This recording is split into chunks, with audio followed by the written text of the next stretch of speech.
If you're a Cleveland Browns fan looking for a break from the emotional roller coaster that is the price we pay from loving then hating our Browns, then a big welcome to Cleveland Browns Anonymous, a group therapy podcast to help you survive the season. So let's start our meeting. Hi, everybody. This is Mike and Brook with a Victory Monday podcast, talking about a lot of things, but obviously we're going to lead off with Shedeur. Brook, how you doing? And what were your general thoughts of the game yesterday? Well, I saw the stat before the game started that no Browns new quarterback has ever won their first game after being announced the starter in I forget how long. So 95, 30 years ago. You were what, 3 years old? Wham! And you weren't even, you didn't even understand what it was like following the Browns. It was whatever. no, I thought Shedeur, I saw his pre-game interview. Did you see that? I did. What did he say again to the question? All the hype. I'm paraphrasing, but he basically said yeah, they found their guy. I'm the guy. I'm the guy. I'm here. And it was kind of it's like, hey, if you're that confident, I guess when your dad is prime time, It's in the water that you drink. I mean, so I'd rather have a quarterback who's confident than scared. It's nice seeing him push the ball downfield. Oh my God. Jerry Jeudy wasn't acting like a rookie. And hey, if Jerry Jeudy doesn't, just dumb losing that ball. There's no excuse for that. No excuse. You got to figure somebody's going to come up from behind you. But if he doesn't fumble that ball, Brown's got another touchdown. And now what are we looking at? 30 points? The last time we saw 30 points, I think that's Joe Flacco time. Yep. But you got to have that gunslinger mentality. And so I got a number of thoughts. I don't want to cut you off, but let's just talk about gunslinger mentality and the water, being raised the son of primetime. First of all, he's got his dad's love. You can tell his dad loves him. There's probably a great mix of love and support, but also criticism. The kid wasn't baby. He is successful, period. It's not like stuff was given to him. I read Terry Pluto's column today. He was breaking down all the quarterbacks, and he made a very interesting point, which I was thinking about, and then I woke up middle of the night and just wrote it down. My reply to Terry was, Terry was breaking down all the quarterbacks, and he says, it's very unusual for a fifth rounder to make it in the NFL. He was just going down all the top 15 quarterbacks, and most of them were all, first round picks, second round picks. I think Dak Prescott I think he was a fourth round pick or a third round. I think it was a third round pick. But he's just going Baker, number one, first Drake May, third quarterback pick. Just go right down there. Sam Darnold, I think, was after Baker. Of course, Josh Allen was in that class with Baker. But you know what? It just hit me. Everybody thought Shedeur Sanders was a top 5 quarterback. Everybody thought Shedeur was going to be drafted in the first round, right? First or second. Yeah. If not the second quarterback picked. If he was Jackson Dart. Yeah, if he was so bad, if he was fifth round mediocre, you'd see it on all the pre-draft hype, the draft boards. Nobody had him at fifth round on the draft boards. So, the scouts saw Shedeur Sanders as a top first round talent at quarterback. Now, why does he drift down to the fifth round? There's only one reason. People didn't want to deal with primetime. They didn't want to deal with the dad. They don't want to deal with the controversy. I mean, am I missing something, Brook? I think the one thing you're missing is there was definitely a lot of stories out there that when they brought Shedeur in for the interview process, he definitely rubbed people the wrong way. That was a pretty common story. So I think not only was it, they don't want to deal with the drama with, the son of primetime. Yeah, you're right. Good point. Red King. And plus too, like, let's be honest, last year's quarterback class wasn't considered very great. So I think teams saw that and was like, you know what, I just don't want to deal with it. But it was kind of ironic that the first game he started against were the Raiders, because that was the team, along with the Steelers, that you were always kind of, at least I remember on draft weekend, where it got to the Raiders and the Steelers, fourth or fifth round, when they passed on him, I was like, oh, it became a free fall. It's like a stock. The word gets out. He's got an attitude coupled with primetime saying he's not going to play for this team, not going to play for that team. And people are looking at, probably a good talent, but, no Peyton Manning just leaping out. It's certainly no, it's amazing how that and look at Patrick Mahomes. He drifted to the 11th pick in the first round by Kansas City. Of course, you got Tom Brady at 6th round pick, one of the last players picked in that draft. But I think getting back to Shedeur, obviously you saw him interviewed. He's just radiating confidence, which can be easily looked at as being spoiled and entitled. So here, the irony of ironies for the Browns is they lucked out. They could have lucked out drafting this guy at the 5th round. Meanwhile, you've got Dylan Gabriel, who is Colt McCoy 2.0. Probably a very capable backup. Very capable. A Brian Hoyer, studious guy, a Josh McCown. But what you saw yesterday, Brook, and I want you to comment on this. What you saw is what Browns fans have not seen, not only all year, but in a long time with a young quarterback. We saw with Flacco just letting it rip down the field.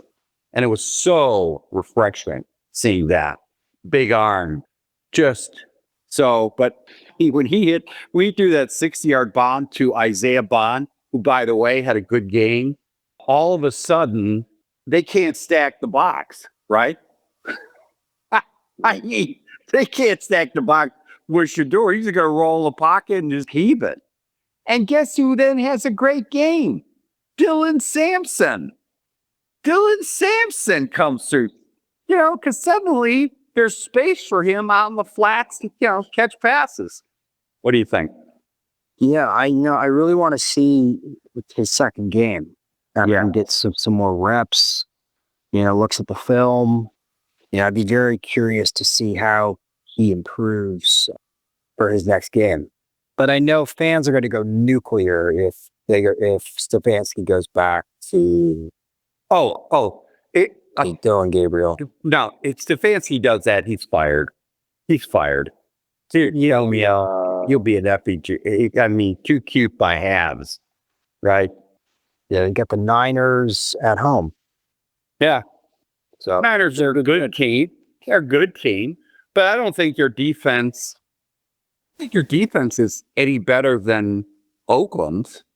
Oakland's D, they've got some players on that team.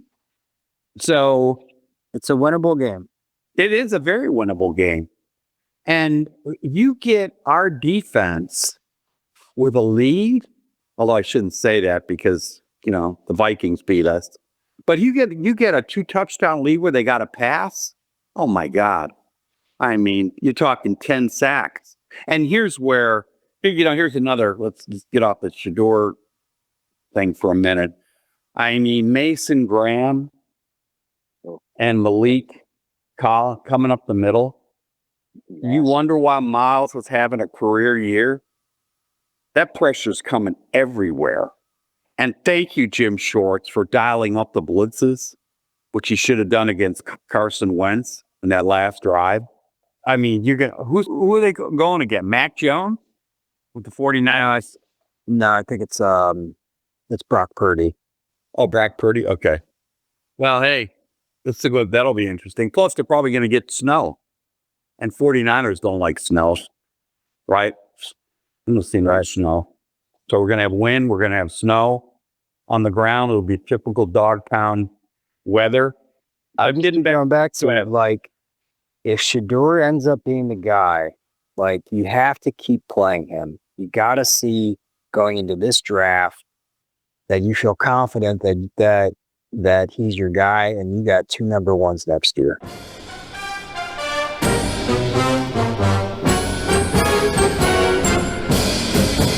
Hey, let's stop here. We got to pay some bills. 30 seconds, and we'll be back. Getting your house ready to sell, or you just need some basic repairs, and you can't get anybody to come out or even return your phone call. Then call Riley Painting and Contracting, your home mechanics, for all of your home repair needs, from electrical, plumbing, roof repairs, and getting your house ready to sell. 45 years in the business, a AAA on the Better Business Bureau, and we're on the preferred contractor list in Cleveland Heights and Shaker Heights. You can contact us by calling 216-371-8160 and leave a message. And guess what? We'll call you back.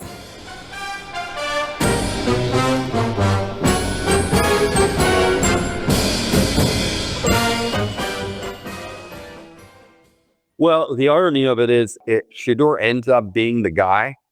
You're talking about the Browns having the potential of winning 4 or 5 more games with that defense. And you're starting to see an improvement in special teams. But, I mean, we got a good kicker now. Corey Bajorquez is a very good punter. Gage Large made a nice return, finally. So you got defense and special teams playing better. All of a sudden, the offense has put points on the board. And Shedeur was, a couple of big hits downfield. Those are winnable games coming up. We play the Titans. We beat the 49ers. We got the Bears. And you got to wonder, Caleb, what's his face? I mean, he's not exactly the poster child of maintaining the ball. I don't know if you saw that safety fumble. That's just terrible. Steelers got a good rush, but the Browns, they got an even better one. So, I mean, these games are all winnable down the road. So all of a sudden, you're winning 4 or 5 games. You could be at 500 or 1 game under 500. That puts you, 10th, 15th round. You're not going to get any franchise quarterback like the guy from Indiana. But you've got your guy, right? If you're winning those games. If you got the guy, I don't care where they're picking. Yeah. And if you got a guy and you got 2 number ones and you got Andrew Berry, if he can have anything close to the draft class he had this year, you get your left tackle, you get another stud lineman, you get a wide receiver, right? It's amazing how things can start turning. But getting back to Shedeur, I was telling some guys this morning, we were talking about it. And what Shedeur reminds me of is young Deshaun Watson when he was with Houston, the Texans, when he was MVP. He was getting outside the pocket and just gunslinging it down there. You get Isaiah Bond, you get maybe Gage, you get Jerome Thrash. You kind of I would sideline Jerry Jeudy. Harold Fanning, you got Dylan Sampson coming out of the flat. I mean, you got some weapons now for Shedeur, especially if Shedeur is getting outside the pocket. And you know what?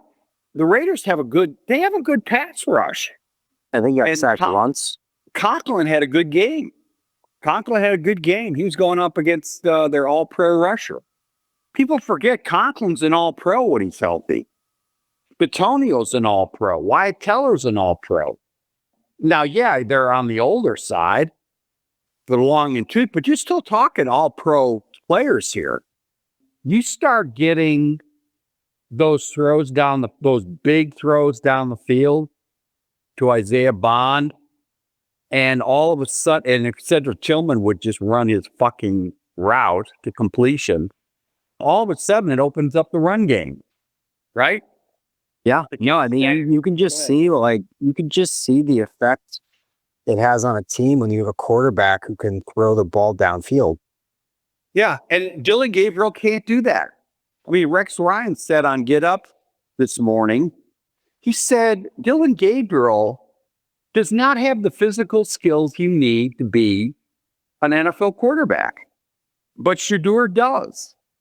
At 6'2", big arm, mobile out of the pocket, which we haven't seen much. We saw Joe Flacco with a big arm, but he's not mobile out of the pocket. And all of a sudden, here's Shedeur, who's got both.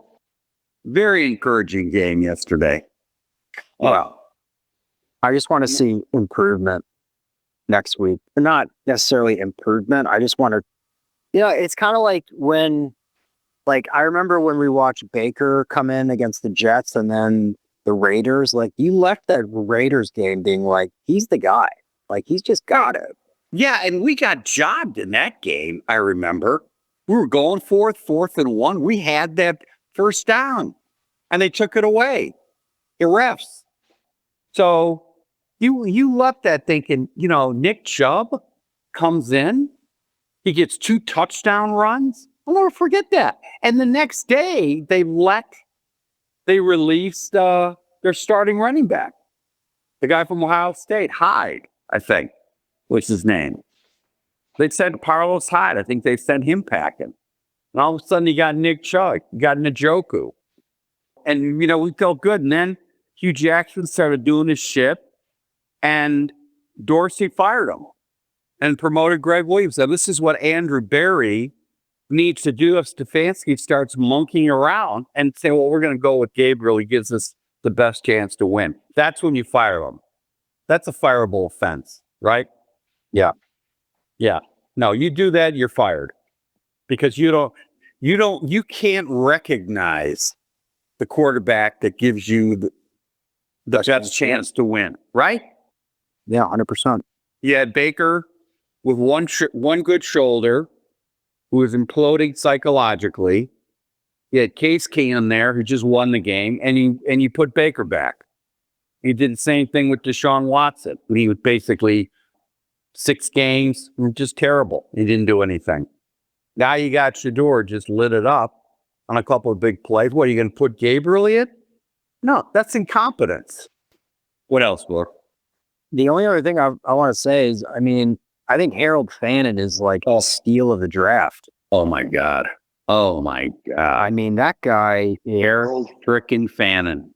You look at it, it's like you watch I've been rewatching the Cowboys docuseries on Netflix and, their draft class. You're looking at guys like Harold Fannin, Schlesinger, Mason Graham, Judkins, Dylan Sampson, and Shedeur, if he comes. Well, the big networks, ESPN, Bleacher Report, they'll always do kind of a midway through, let's redraft the 2025 NFL draft. And Fannin, Schlesinger, Mason Graham, and Judkins were all first-round picks. Yeah. So I'm just so happy with this draft class. I think that gives Andrew Berry, I think we should be allowed to continue to be the GM. I just hope that, and who knows with this Paul DePodesta leaving for baseball, how that impacts just the organization. But I'm sure at least from the outside, that tells me that Jimmy Haslam feels confident that he trusts Andrew Berry to evaluate and draft the talent on the team. Well, Andrew Berry, he took Shedeur. He pulled the trigger on Shedeur. What does that tell you? So I just think, no, you're right. No, Andrew Berry ain't getting fired. So I could see Stefanski getting fired if he starts. But we got a young OC and we got a head coach in waiting, Jim Schwartz. So, I think the 49ers game is going to be really interesting because they're going to be looking at film of Shedeur. it'll be interesting. I mean, I think Salah is back with the 49ers, their defensive coordinator. And he would, so he's back where he's good. They're going to be dialing up some stuff. So, and they're going to want some revenge because we had that game. Was it last year where we came back and beat them? What was the year before? I think it was the year before. Yeah. When it was rainy and cold. So go Browns. Definitely go Browns. All right. Well, we're going to have a lot to talk about on Monday. In fact, it'll be an interesting Sunday. And then we got the Buckeyes in the Michigan game. So yeah, who are you rooting for? Oh, I got to go with the Bucks. Now that you're not paying for Michigan. But I like Michigan. I like Ann Arbor. I like the vibe there. And so, Brian Day, he needs us to win. Yeah. Yeah, exactly. Well, who gives a shit as long as he wins the national championship, right? Does it really matter? I don't think anybody really cared after one day. After you smoked Texas and I think it matters. I think it matters to Brian Day. All right. Oh, I'm sure it does. I'm sure it does. Well, I remember my dad just loved John Cooper. He just loved John Cooper, coach of the Buckeyes back in the day. I guess John Cooper showed him some love at some golf outing. Ever since then, he pinned his photo up in his bedroom. But Cooper was just the worst. One of the best recruiters of all time, but coaching, just terrible. I mean, Michigan would just eat their lunch. And then they replaced him with, who was the guy that owned Michigan? Help me out here. We were watching the national championship game in Miami. Jim Tressel. Tressel was just... I was sure he was our coach, our Browns coach. I'll tell you one thing. You're not jumping off the sides on Jim Tressel team, that's for sure. So, all right, we'll end on that note. So, go Bucks and go Browns. And hey, guys, people out there, we'll pick it up on Monday. Thanks. All right. Yep. Okay. Bye.